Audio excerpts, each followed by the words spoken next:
the riff fairy comes and like sprinkles the dust over your head while you're sleeping.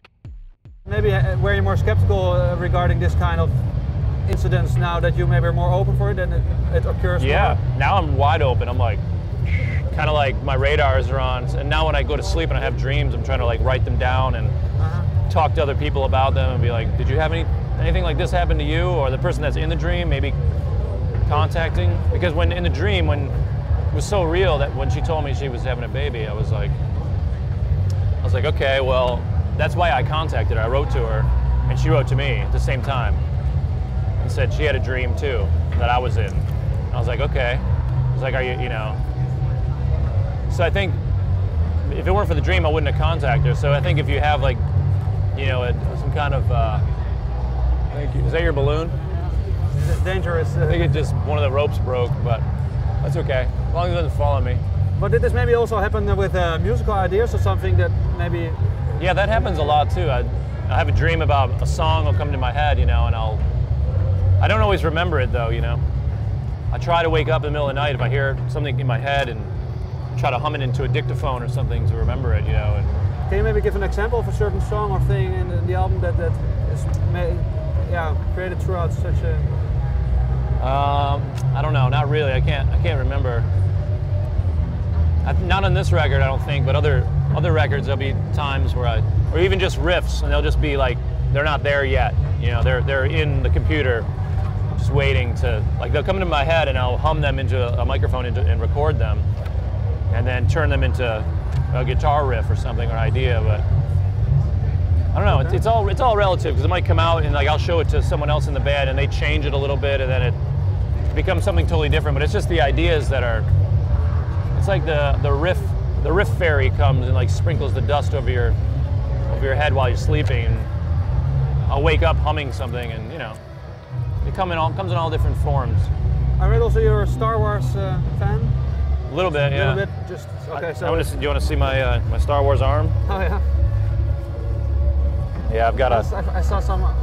It's not finished yet, obviously, but it's the bounty hunter arm.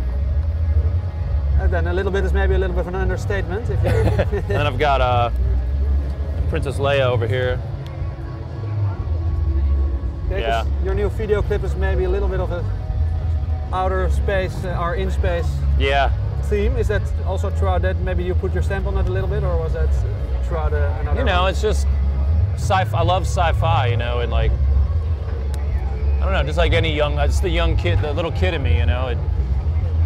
When I was at the right age, you know, and Star Wars came out, I was just blown away, like every kid person my age, I'm sure, you know, it's just amazing. But you know, okay, it's like the space, you know, 2001, A Space Odyssey, 2010, yeah. Like those movies are just incredible, you know. They're like, and that's what, you know, drives a lot of our ideas and imagination as far as like, you know, outer space and all that sci-fi kind of business, you know. Okay, maybe I was wondering, the artwork, I think it's really distinct in a way, your music. What kind of talks do you have to Paul Romano?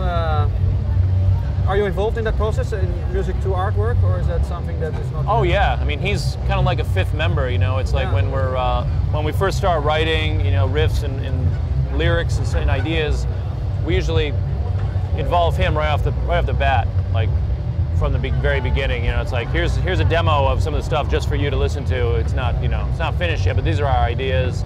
Here's our lyrics. Here's our concept. And he's the kind of guy that he's like an encyclopedia of knowledge as far as art history, and so he can just like, oh, you mean the you know, 20th century